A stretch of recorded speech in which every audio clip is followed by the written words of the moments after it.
So hey, welcome back to the Whiskey Friends. So today we have Henry here, and he's made us a pour. So what do we got today? This is a newer release. It's a Glenturret, which is that's not even a popular Highland typically that you would have, and it's a peated Glenturret, which is probably very atypical. You don't usually find that. So it's a Glenturret 10 peat smoked. So it's a Highland 2021 release. It's at 50% ABV, so kind of a bottle and bond type strength that you get there too. So, and yeah. Well, this is definitely a change up from the last episode's Irish. That was definitely pull out that smoke, and the peatiness really is prevalent. It has the nice little more golden color to it. It's a little darker than. Is that the smell? Is peat? Is that what that?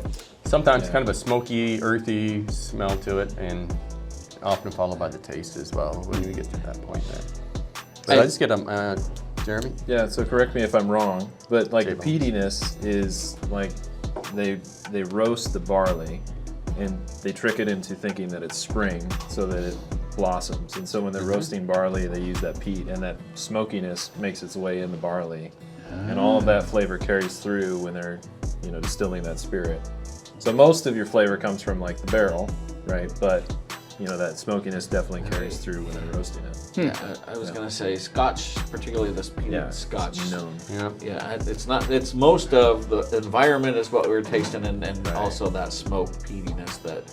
Yeah. So the difference between Scotch and bourbon and rye typically is Scotch is single malt Scotch, especially, is 100% malted barley. Is what they use. They use barley instead of corn, rye, wheat, and other things. They do some of the blends, like Johnny Walker, and those use grain whiskey as well. So it may not be malted barley. They can use other things in that. But for single malt Scotch is always 100% malted barley, which I think some people, even in a Highland, which is quote non-peated, most of those are, people still say they're smoky because malted barley itself is kind of a earthy, smoky taste to it. Well, slightly smoky, I would say, more earthy, I would say. So that I think sometimes people think, oh, that's smoky, but even when in fact, when you get a really peated one, then you're saying, oh, that is smoky. Oh, so.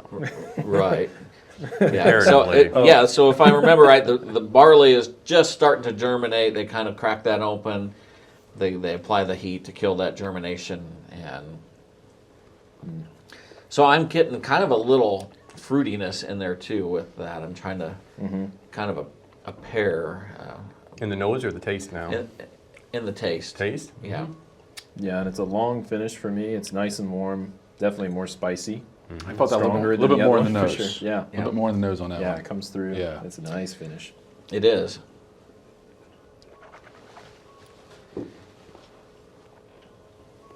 So this is again, so folks are curious, this is a Glenturret 10 peat smoked. Again, this one I was from a shop in London, so I don't think it's even available in the United States yet, unfortunately.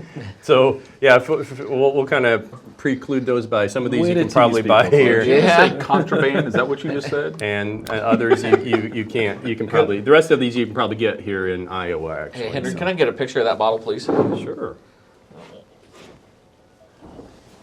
And typically, sometimes what we tell too is that that's a 700 milliliter. Those, and I think this is changing actually in the future here, this next year. But typically, the United States sells them in 750 milliliters, and the UK is 70 centiliters or 700 milliliter bottles, or smaller sometimes. Yeah, that's just, so that's just kind of I would say a mild, peated, easy. Yeah. So this is earthy. not that smack you around sort of really full on flavor sort of smokiness. Right. And like with the age statement, that probably is affecting my opinion a little bit, but it's not as complex.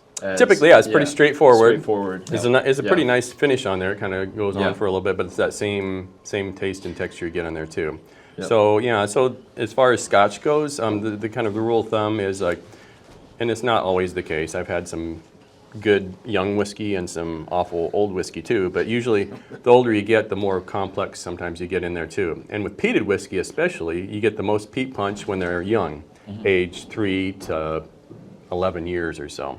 In fact, one of the highest peated whiskeys, the Octomore from Bruichladdich, is generally 3 to 8 years old. Most all of those are.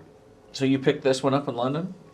It's from London. I did not get it there you didn't myself. take your jet over there? No, I've been to London, which is a nice place, and I did tour Harrod's whiskey room and looked at all the things I could never afford. But but no, this is just from a shop that someone had access to there. Okay, so we had a mule. I mean, it does kind of stick to your mouth though. Like it's still It kind does. of, it's still kind of there, right? It hangs on. Yeah.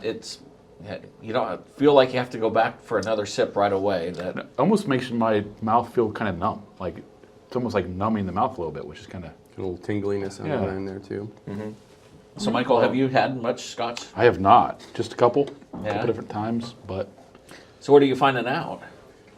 Well, the biggest thing that the couple I've had, just I felt like I was eating a bonfire bark. You know, like I was just straight up eating a log out of a bonfire.